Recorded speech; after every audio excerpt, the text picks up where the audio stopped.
天津医院吧，别的地方弄不了。就任务单子派下来，就像打开了一个盲盒一样，一半都对不上了。对不起，我年龄你了。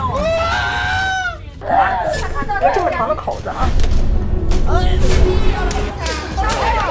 错位了，错位了！快救我！人命关天，我们也不敢当过。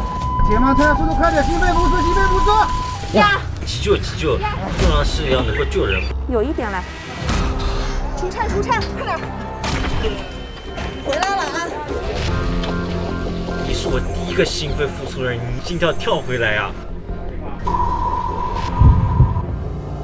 打殡仪馆电话，他们会来接的。我醉了。